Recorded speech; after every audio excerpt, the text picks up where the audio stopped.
എവിടുന്നാ ആഹാരമൊക്കെ എവിടെ നിന്ന് മേടിക്കും? കടയിൽ പോയി വാങ്ങിക്കണം, അല്ലെ വീട്ടിൽ പോകണം.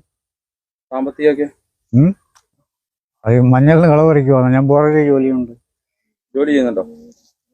മിത്രാദികൾ ഉള്ളതും ഇല്ലാത്തതും എല്ലാം കണക്കാണ്. ആരുമായിട്ടും ഒരു സഹകരണമില്ല.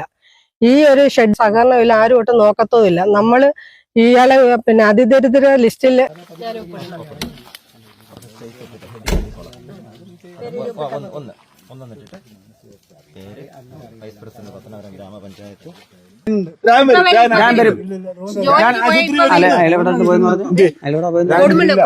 കൊടുമണ്ണെന്റെ ബസ്സിൽ കയറി ഇവിടെ വരുന്നുണ്ട്. അതിൽ പത്തനാപുരത്ത് എത്തും ചെല്ലാൻ പറഞ്ഞു.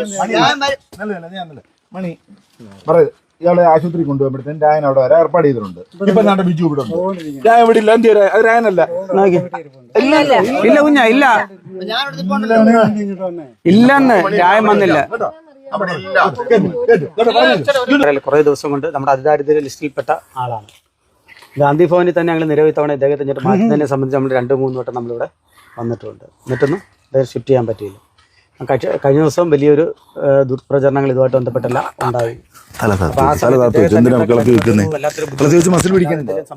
എല്ലാവരും സമാധാനം പറയേണ്ട പൊതുസ്ഥിതി ഉണ്ടായി. അതുകൊണ്ട് തന്നെ ഇന്ന് അദ്ദേഹത്തിന് നല്ല വിദഗ്ധ ചികിത്സയ്ക്കും നല്ല ഭക്ഷണവും കിട്ടുന്ന പത്തനാപുരം പഞ്ചായത്തിലെ പൂങ്കുളഞ്ഞി വാർഡിനെ സംബന്ധിച്ച് ഇന്നലെ ഒരു വാർത്ത സംപ്രേഷണം ചെയ്യ ഒരു സ്വകാര്യ ഒരു ഓൺലൈൻ ചാനൽ.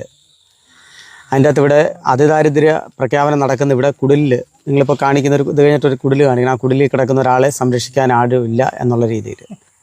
പക്ഷെ നമ്മൾ പലപ്പോഴും പറയാറുള്ളതിൻ്റെ വിട്ട് സത്യം ചെരിപ്പിട്ട് വരുമ്പോഴത്തേനും കള്ളം ലോകം ചുറ്റുമെന്ന് പറയുന്ന പൊതുസ്ഥിതിയായി ഇപ്പോൾ ഇവിടെ ഉണ്ടായിട്ടുള്ളത്. അത് പ്രധാനമായും ഈ മണി എന്ന് പറഞ്ഞാൽ അദ്ദേഹം ഞങ്ങളുടെ അതിദാരിദ്ര്യ ലിസ്റ്റിൽ ഉൾപ്പെട്ടയാളാണ്. അദ്ദേഹത്തിന് റേഷൻ കാർഡ് നിർമ്മിച്ച് നൽകിയത് പഞ്ചായത്താണ്. അദ്ദേഹത്തിൻ്റെ 5 സെൻറ്റ് വസ്തുവിൽ വീട് വെക്കുന്നതിന് വേണ്ടി അദ്ദേഹത്തിൻ്റെ അനിയനാണ്, സ്വന്തം അനിയൻ, ഏറ്റവും ഇളയ അനിയനാണ് ഈ നിൽക്കുന്ന ബിജു എന്ന് പറയുന്നത്. അദ്ദേഹത്തെ ചുമതലപ്പെടുത്തുകയും എന്നാൽ ഇദ്ദേഹം അത്തരത്തിലൊരു വീട് എനിക്ക് വേണ്ട, ആ സംവിധാനത്തോട് എനിക്ക് സഹകരിക്കാൻ കഴിയില്ല എന്ന് പറഞ്ഞതിൻ്റെ അടിസ്ഥാനത്തിലാണ് അവിടെ വീട് നിർമ്മാണം നടക്കാൻ പറ്റാതായിപ്പോയത്.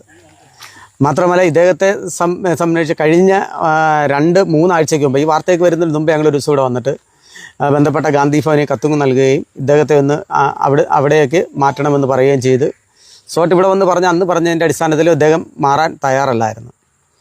തുടർന്ന് അടുത്ത ദിവസം തന്നെ ഗാന്ധി ഭവനായിട്ട് ബന്ധപ്പെട്ട് അല്ലെന്നുണ്ടെങ്കിൽ മെമ്പറുമായിട്ട് ബന്ധപ്പെട്ട് വീണ്ടും നമുക്ക് ഇവിടുത്തെ പൊതുജനങ്ങളെല്ലാം വിളിച്ചു കൂട്ടി ഇദ്ദേഹത്തെ അങ്ങോട്ട് മാറ്റണം, കാരണം ഇവിടെ കിടക്കുന്നത് ഇഴയന്തുക്കൾ ഉൾപ്പെടെയുള്ള സ്ഥലങ്ങളാണ്, അങ്ങനെ മാറ്റണം എന്ന തീരുമാനം എടുത്ത് നിന്നപ്പോഴാണ് ഇത് മനസ്സിലാക്കിക്കൊണ്ട് നിലവിലെ നമുക്കറിയാം ഈ നാട്ടിലെ ആരോഗ്യ പ്രവർത്തനമൊക്കെ നിയന്ത്രിക്കേണ്ട ചിലരൊക്കെ ഉണ്ട്.